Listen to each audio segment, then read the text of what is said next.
I'll definitely try to answer your question. Message me on Anchor or mail me on my mail ID. My mail ID is rupi.vai@gmail.com. Thank you. Welcome friends, NCERT 12th biology book का second chapter जो कि है sexual reproduction in flowering plants, वो आज हम study करेंगे। इस chapter में हम स्टडी करेंगे ऑल अबाउट फ्लावर्स, फ्लावर का स्ट्रक्चर, मॉर्फोलॉजी और सेक्सुअल रिप्रोडक्शन प्रोसेस, जो उनकी रिप्रोडक्शन की प्रोसेस होती है, वो पूरा हम डिटेल में इस चैप्टर में देखेंगे।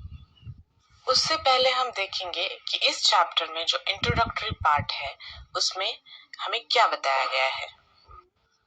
अगर हम फ्लावर्स के बारे में बात करें तो हमें लगता है कि फ्लावर्स जो होते हैं वो जो उनका ब्यूटीफुल कलर होता है, स्वीट स्मेल होता है, या फिर उनका पूरा जो स्ट्रक्चर होता है वो सिर्फ नेचर की ब्यूटी बढ़ाने के लिए होता है, या फिर हमें लगता है कि वो हमारे लिए बहुत ज़्यादा इम्पोर्टेंट होते हैं। लेकिन फ्लावर्स जो होते हैं वो प्लांट्स की सेक्सुअल रिप्रोडक्शन करने की साइट होते हैं। हमें पता है कि प्लांट सेक्सुअली रिप्रोडक्शन करते हैं, और जबकि प्लांट नॉन मोटाइल होता है, कहीं हिल डुल नहीं सकता, फिर भी उनमें सेक्सुअल रिप्रोडक्शन होता है, और उसके लिए रिस्पॉन्सिबल होता है वो स्पेसिफिक जो फ्लावर का स्ट्रक्चर बना गया है वो स्ट्रक्चर हमें डिटेल में इस चैप्टर में स्टडी करना है, और किस तरह से ये जो पूरा स्ट्रक्चर, इसके पार्ट्स जो होते हैं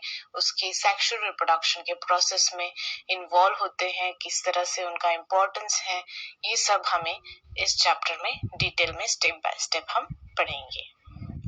फ्लावर बियरिंग प्लांट्स को हम एंजियोस्पर्म्स कहते हैं, और फ्लावर जो स्ट्रक्चर होता है वो रिस्पॉन्सिबल होता है कि उसकी जनरेशन कंटिन्यू रहे, क्योंकि हमें पता है हर एक ऑर्गेनिज्म अपनी नेक्स्ट जनरेशन को बरकरार रखने के लिए रिप्रोडक्शन करता है, और प्लांट के केसेस में फ्लावर वो रोल प्ले करता है। फ्लावर जो होता है वो उससे फ्रूट, देन सीड, ऐसा जो उसका स्ट्रक्चर है वो चेंज होता जाता है, और फाइनली हमें जो सीड मिलता है उससे हम नया प्लांट ग्रो कर सकते हैं। यही फ्लावर का मेजर रोल है जो हम इस पूरे चैप्टर में डिटेल में स्टडी करने वाले हैं। Pre fertilisation, structure and events, इस टॉपिक में हमें बताया गया है कि जो फ्लावर होता है वो किस तरह से होता है, कैसे बनता है, और उसमें क्या क्या स्ट्रक्चर मॉडिफिकेशन होते हैं जिससे वो फ्लावर सेक्सुअली रिप्रोडक्शन करने के लिए रेडी होता है।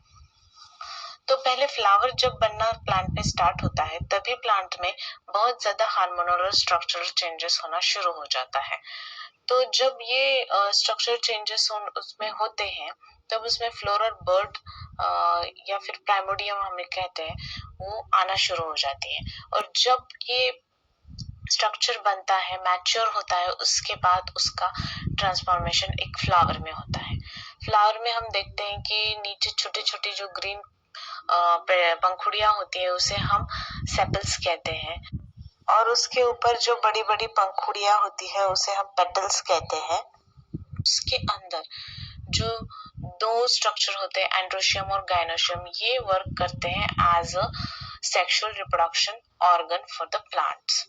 तो ये दो जो स्ट्रक्चरल ऑर्गन है हम डिटेल में स्टडी करने वाले हैं।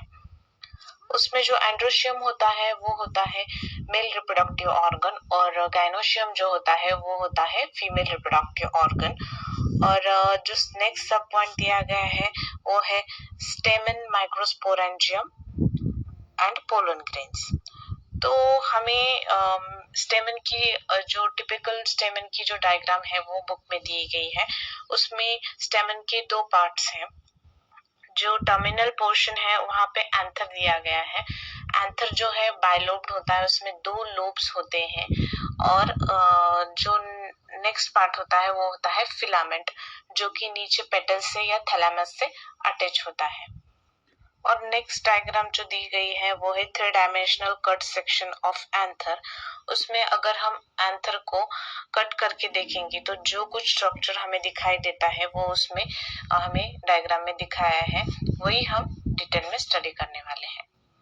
किसी भी फ्लावर में स्टेमन की जो क्वांटिटी है वो कितनी होनी चाहिए वो अलग अलग प्लांट पे वेरी करती है, अलग अलग फ्लावर्स में वो वेरिएबल होती है। नेक्स्ट पॉइंट है स्ट्रक्चर ऑफ माइक्रोस्पोरेंजियम। और माइक्रोस्पोरेंजियम का स्ट्रक्चर डिटेल में स्टडी करने के लिए हमें फिगर नंबर 2.3 में जो 3 डायग्राम्स दिए गए हैं उन 3 डायग्राम्स को ऑब्जर्व करना है। उसमें फर्स्ट जो डायग्राम है उसमें हमें एक यंग एंथर का ट्रांसवर्स सेक्शन दिया गया है जिसमें 4 कॉर्नर्स में 4 माइक्रोस्पोरेंजियम है। और नेक्स्ट डायग्राम में एक